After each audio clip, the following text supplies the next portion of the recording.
Chahi nifugi mamangi warini 1980 da chahi kunhumdoi suraba Kamla ki punsida yamna nungaina asoi angam yaudana laibu punsi marel ama oirami adubu nongmadi magi mapa asi mafam khangdan mangkhirami mana magi mapabu thiba yaba mafam kaya thirabasu phangba kawdi leiramde Kamla gi mamadi leikhidaba kuire aduga mana mapabu thiba khangdraba asidadi ma naitom tabugum torami mafam khuding thirabasu mapadi phangba kawba leiramde aduna mayamna mabu thiba lepkhre tension phana masigi manungda nupi masa asibu yengsinbinaba mi leitabadagi magi makhura amadi madom chana Khelenor sagai gi masa ahan Ajit ka luhongbirame luhongbirabadi Kamlabu yengsinbinaba kanagumba amadi leijare haina moina khalami Ajitna Kamlana nungairataba matamda magi awaba adu kahunduna nungsi chanana leiminarami masina Kamla gi awaba khara makhaidi fakirami Kamla magi yum anauba asida laibada wakhal mot chananaba kari kari tawba yai haina khalakpagi matamni aduga tapna tapna nungaiba phangjarakhi imung manungsingna mabu yamna nungsirami aduga mabu seksina su tawbi pumna maksidagi hena hakchinna mabu luna tawbirabidi magi manaupa Rajeshni adubu tapna tapna awonba lakpa horakhi nongma Kamlana tumlingaida kanagumba amana kapagi khonjal tabadagi ma tumba kairaklami mana nakanda yengbada Ajiti nungaina tumduna leirami aduga ka asida makhoi anidagi hena kana amtasu leiba uramde haujiki makhon adu amuka tharakhi adubu haujifau kana amta uramde mana magi wakhalno oiramgani haina khandoki aduga karimta khanjinba tawduna tumkhirami adubu numit adugi matungdagi mana tattana kappagi makhon adu taba horaki mana tariba adu magi mapana wana law khongbagi khonjel malami aduga khonjel aduna mawanda mateng nirakpagum tawrami masi tabda Kamla pakhalakhi mana wa asi Ajit amadi Rajesh tamnami makhoi anina Kamlana wakhal nungaitabagi pungkhanda khanjinbagi oiramgani haina khalami aduga makhoina pabung adu mana yamna nuksibagi ningsinglakpagi adumna taba oirambasu yai haina haikhi Kamla tamna tamna magi masa adu adum soksilakhi ma matam chupda sauduna ta lei kaisu leitaba wada fawa kangsaw sawgatpa yawi aduga mana karigumba ama haiba yadrade hatoga chathoura nang haina haiba paw yarakhi mayamna masi mapa kainabagi awabada maram oiraga mana sumaina torokpa oiramgani haina khalakhi masigi mathakta Kamlana khonjel adu hauji fawba tarami nongmadi khonjel adu yum asigi ka ariba amadagi lakpa tarami mana ka aduda changlubadadi mana mafam aduda amubu murti ama thengnarami murti adubu ubada ma masadu langtaknaba phawrakhi mana murti adu paiba matamda masada karino haifam khangdaba ihai hainadabagum tawba horakhi aduga masa adu chopthabadongna su torami aduga sor honbasu warakhi Kamlana pakhatpadagi murti adubu mafam aduda amuk thamami Kamla akiba ama phawrakhi aduga mana kadagi tholakpada karigumba posak amada makhong adu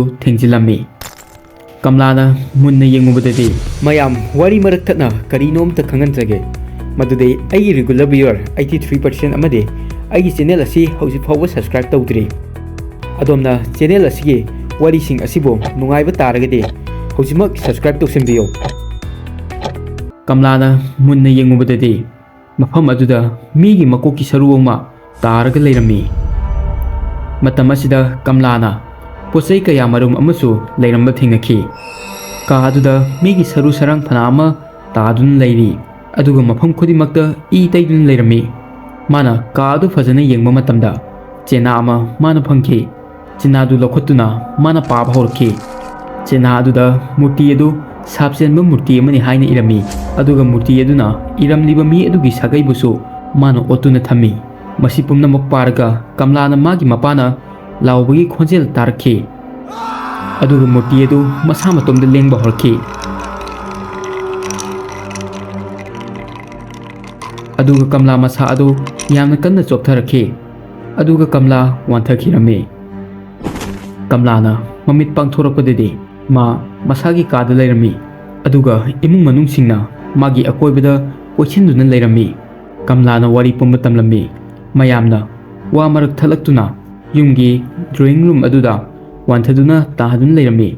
Ado nangi wari adu apattaba mangumba oiramgani haina hairaki. Moina Kamlada hidak pijaduna tumhallammi. Adu numit adugi matung Kamla pungon onkhre. Ajit mahausagi matawgum chak tokladuna Kamlagi kada laami. Mana laaga yengmadadi Kamla adu magi phabungda leramde.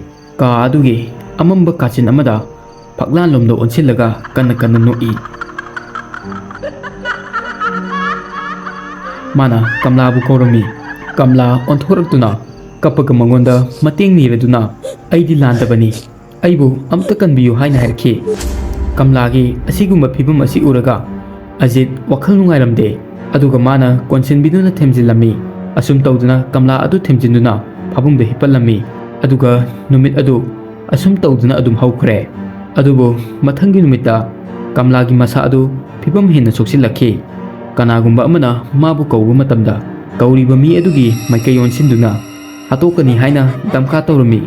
Kamlagi saktam asisu tapna tapna olakhi. Magi mamai asisu tapna tapna ngauthoraki. Magi mikhadasu amuba kasilakhi. Aduga mahak angawgi matawgum masa adu tawrakhi. Magi mataw ubada Kelenor saga yemioi pumba kari tawdunu haiba khanglamde. Masida sunatana ahing ahingda Kamlana angawgi matawgum kana kana nokpa urau tharaubana singba tawba horokhi. Kamla matam chupada nokpu nokpu ho kapu kapu ho asum tawduna leiri. Masi ubada imungi misingna Kamla asi ngaure haina khanki. Adubu moina anaba asi phanaba karimta tawba ngamdringai makoida yamna khudongthiba thawdo ama thokhi. Noma nungdang wairam ama makubok adu magi phabungda phamduna cha thaaga leiringaida managanda karigumba atumba posak amana thilakpagumna tawrami. Mana nabadagi onthoga yengbadadi Kamla adu leptuna angawba amagi matawgum noktun leirmi. Kamlagi makhut adu makubok ki nanganda tinjillaga leirmi. Kamlagi makubokna kanna laurami. Lawa adu taraga masasing laktuna Kamlabu control tawraga magi kada pusinduna magi phabungda makhong makhut adu pullaga thamlammi. Nungdangda Ajitna changlakpada Kamla phabungda leiramde. Mana mapan thoga yengi. Matam asida Kamla kanna sienduna makuboki kada sanggirami. Ajitna Kamlabu kauraduna mapagi kada changlakhi. Mana karisu tawbu nangdringai. Kamlana makubo adu haraduna karimta khantadabi sa amagi matawgum haladuna magi hakchang adu mase mase setlaga chawa horakhi. Yum asida lawba khongbagi akibu khonjelna pungniningre. Adubu kanasu Kamlabu khambadi ngamlamde. Ajit amadi magi mamana Kamla adu magi nupagi asiba hakchang aduga ka aduda thong nunsillaga thamlammi. Makhoi amna tawri singsi gyan amata taramde. Aduga ka manungda Kamla angawba amagi matawgum koilaw lawraga leiri. Kanna kanna aina mipum khudingmakbu chathokani haina kanna kanna lawri. Ajitki mamana hujikti Kamla asi afataba thawai amana khudum chanba natraga masamak hingsabi amo ole haina masa matomda khalakhi. Adubu mabu phanba haibisidi oithoaroi. Nungdang aduda magi masa anibu puduna yum adudagi thadolaktuna magi mari mata amagi yum amada chatlammi. Moina bari mata gi yum yorokada Ajitki mamana hairami Kamlada thoiba thawdoksing asi masa adu ngawbadagi natraga kanagumba amana kalakpadagi posem chadu torokpadagi natte haina hairami. Mana tawriba adu magi mapam pusingna lai sanaraga loisinba ngamdabagine haina hairaki. Mana Ajita makhoi yum asida murti ama lei. Murti asi sapse lei.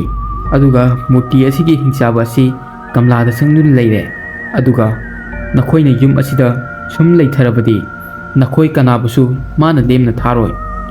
Aduga yum asisu matam chupada kanasu changnadana leikhi. Adubu lai afataba sanaramba adudi loisinba ngamdadana ngasi fawba leiri.